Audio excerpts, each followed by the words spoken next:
Pharmaceutical market manipulation and regulation. Pharma companies blocking generic competition through government processes. The threat posed against brand name drug manufacturers by generic strands of the same drug is grounded on fact that generic drugs enter the same market at the average 20% discount from the brand name version and within 6 months are offered at an average 80 to 85% discount. For consumers, generic drug prices offer an affordable avenue to treat their illnesses. The Food and Drug Administration (FDA) estimates that the consumer saved over $217 billion in 2012 through the use of generics. Regulations on pharmaceutical manufacturers prevents the continued implementation of monopoly status for brand name drugs. The design of the U.S. patent system dictates that a patent holder's right to exclude others from the market must end with the expiration of the patent, affording generic drugs an ability to enter the market to the benefit of the consumer.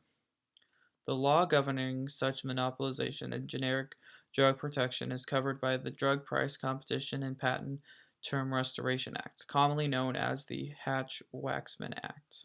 The 1984 Act is designed to create a speedy pathway for generic drugs to enter the market to compete with the brand name versions.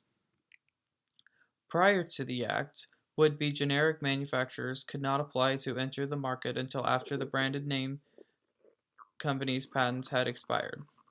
With the efforts that with the effect that brand name companies enjoyed a de facto patent extension and ongoing monopoly profit as the generic awaited FDA approval.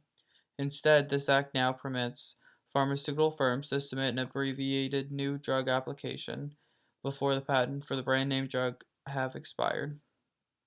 A generic manufacturer to enter the market early, triggering litigation and activating a 180-day period in which only the brand name drug and the first generic filer are allowed to be on the market.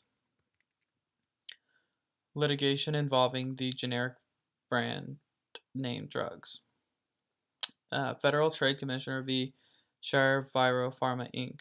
This case involved Shire Pharma Inc. using government processes to delay generic competition to its branded drug. The FTC filed a complaint in federal district court charging Shire Pharma Inc. with violating the antitrust laws.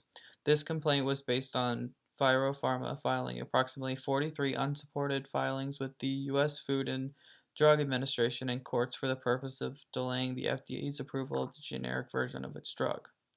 The district court dismissed the FTC's complaint for failure to sufficiently allege that Pharma is violating or about to violate the law.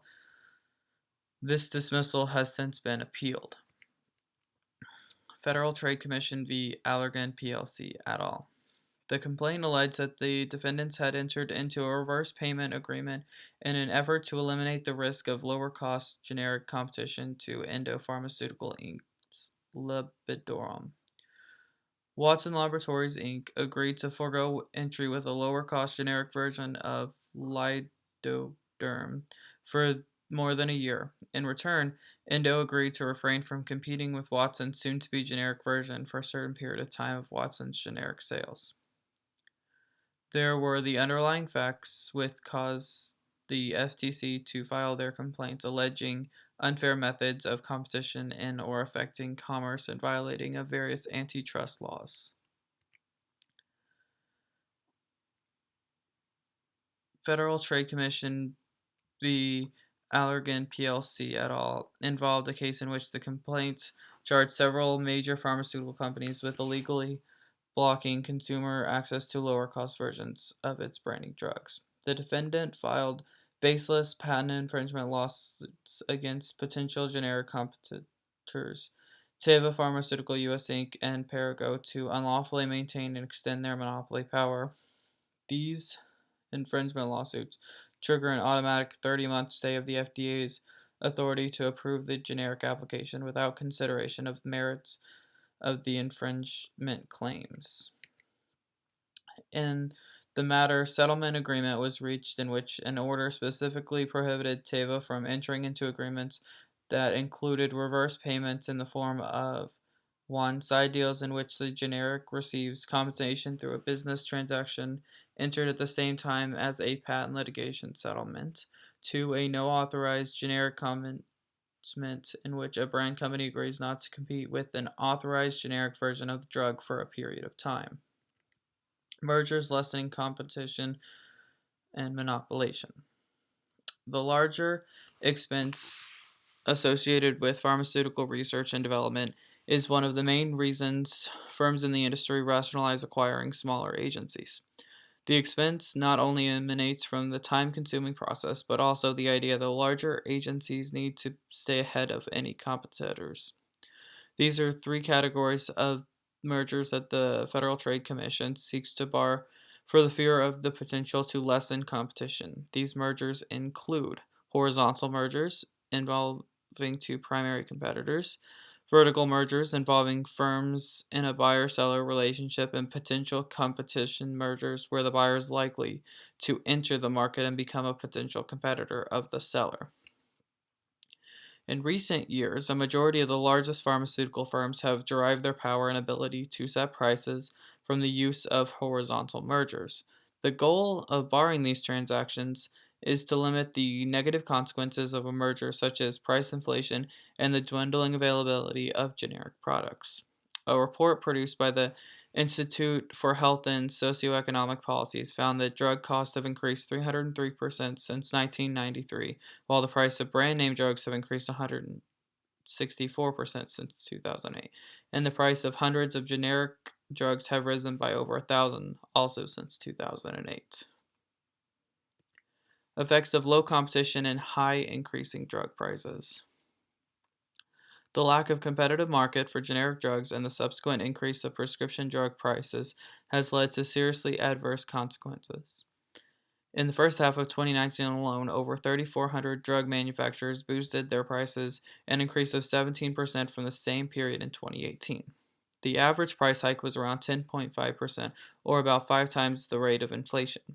While the 3,400 number represents a small share of the overall pharmaceutical market, this increase was nonetheless the result of such an inelastic or anti competitive market for the generic prescription drugs. Effects of low competition and high increasing drug prices continue. While prescription drug users bear significant risk from severely increased prices, some users even going so far as to ration or to skip medication in order to cut costs, often with fatal results.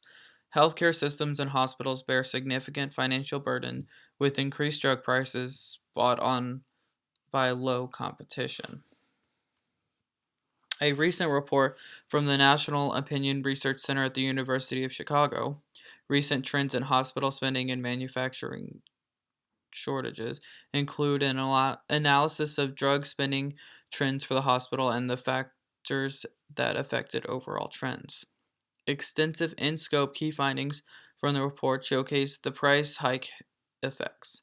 Almost two-thirds of hospitals indicate that change in drug prices had a moderate to severe impact on their overall hospital budget, while more than 15% indicated drug price increases affected budgets to a larger extent. Measured hospitals used to reduce budget impacts included use of alternative therapies, 90%, more in-source compounding, 69%, delayed capital investment, 28%, reduction in staff, 25%, and reduction of services, 17%. Drug spending per hospital increased 18.5% annually for fiscal years 2015 to 2017, while the overall rate of medical inflation for the same period was only 6.4%. Thus, not only do consumers who rely on prescription drugs feel the adverse effects of price hikes, but foundations of the healthcare hospital also feel them. So much so, in fact, that hospital budgets, which could be allocated to improving care through investment in medical devices and effective compliance programs, now need to find a way to cut costs, which poses its own risks. Absent effective ways to reduce barriers to entry into the pharmaceutical industry or effective regulatory schemes, low competition and subsequent high drug price fixed by existing pharmaceutical companies will continue to have significant impacts on both consumers of prescription drugs and the broader healthcare industry. In conclusion, solutions for the aforementioned issues are stricter scrutiny of mergers and acquisitions of competitors, divestiture, and changes in patent laws and protections.